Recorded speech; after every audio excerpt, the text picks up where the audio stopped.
Good morning, my students. Now we are going to start the chapter sound.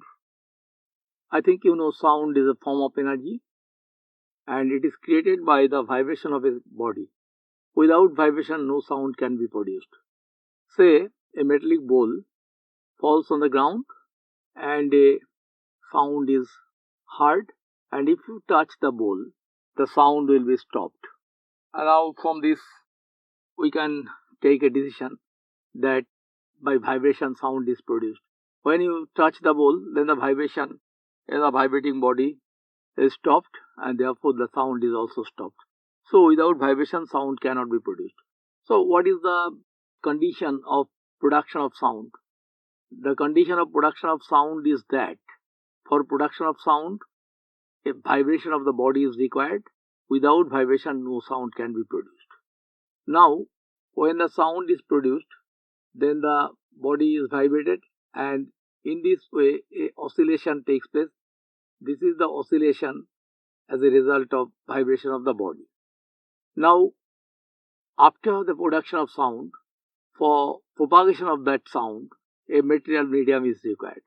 Without material medium sound cannot be propagated. Sound can't travel without the help of a medium. For an example, we can say that between the sun and the earth most of the space is vacuous. Therefore the sound of explosion takes place in the sun cannot be heard from the surface of the earth due to the absence of the medium. As most of the space is vacuous, therefore the sound cannot reach in the earth's surface, so we are unable to hear the sound of explosion in the sun. So for propagation of sound a material medium is required, and for this we can make an experiment which is known as Belger and Bell experiment, that will be discussed later on. Now we have to know the mechanism of the production of sound. For production of sound, you see in the screen that if body vibrates and after the vibration sound is produced. Now this is the vibration. In this case the vibration is, you see the vibration, and after the vibration oscillation or disturbance takes place. Two types of waves are there, transverse wave and longitudinal wave. We will discuss later on. Now some important definitions from the sound. Without vibration sound cannot be produced. When vibration takes place, then some waves are formed, and this is a wave. A wave is divided into two parts.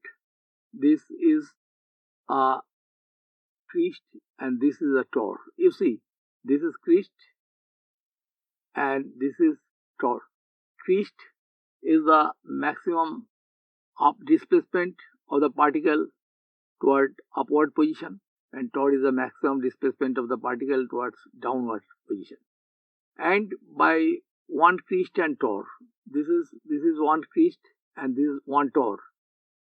The sum total of the crest and torr is the wavelength.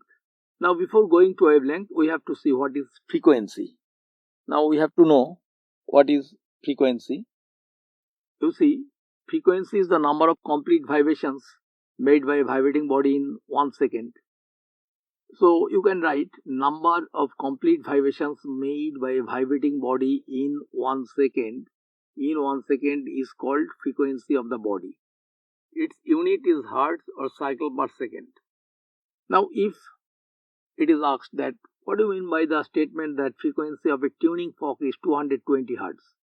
That means the tuning fork. Tuning fork is a vibrating body. During production of sound, the tuning fork makes 220 complete vibrations in 1 second. We will discuss what is complete vibrations later on. This is frequency, and this frequency is expressed by the letter either in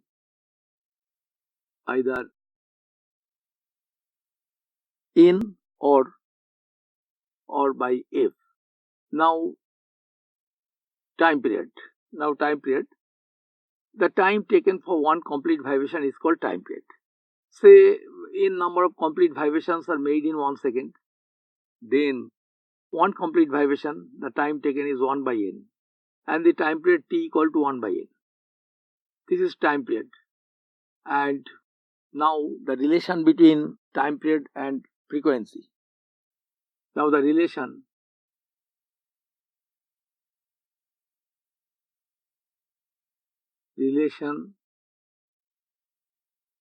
between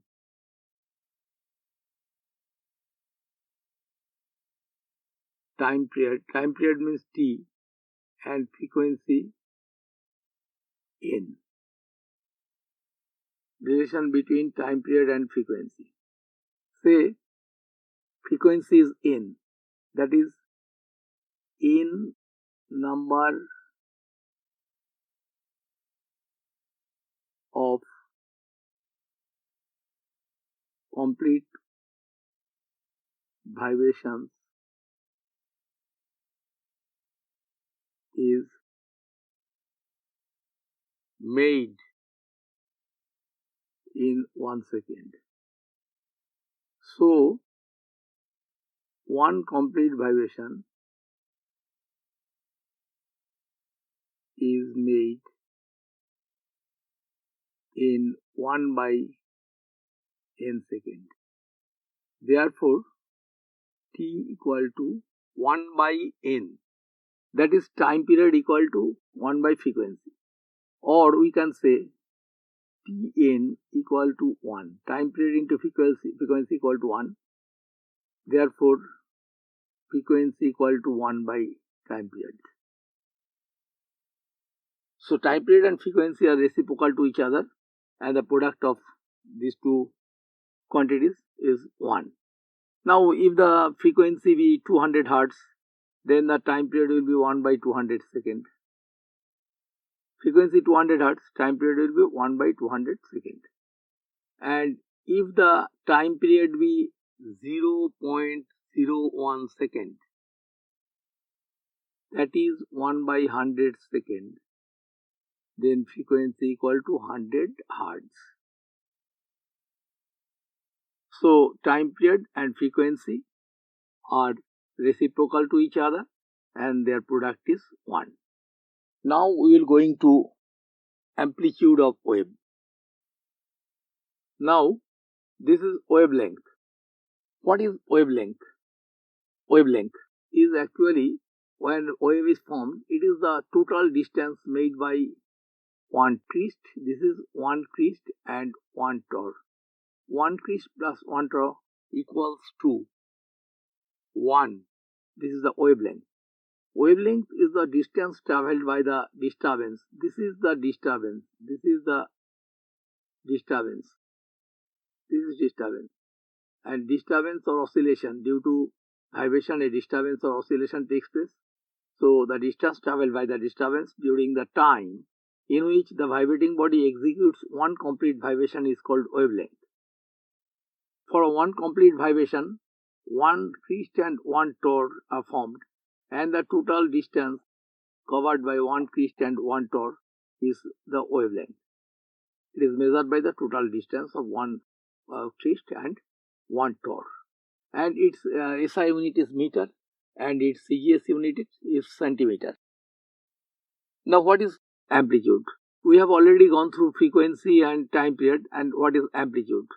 Amplitude is the maximum displacement of the vibrating particle from the mean or central position, is called amplitude of wave. And this complete vibration is made in the medium. So the maximum displacement of the vibrating particle, I am again saying, from the mean or central position in the medium is called amplitude of the wave. You see, the maximum displacement is amplitude in also in a torr. Maximum displacement covered is amplitude of the wave. And if the amplitude of the wave is increased, then loudness of the sound is increased. And amplitude of the wave decreases, loudness of sound decreases. And the unit of amplitude will be, it is the unit of distance.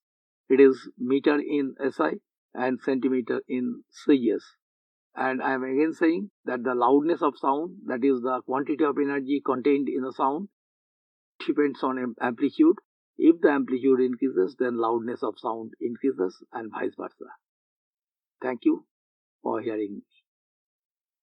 For testing your understanding of this lesson and more videos, log on to www.tubelessons.net.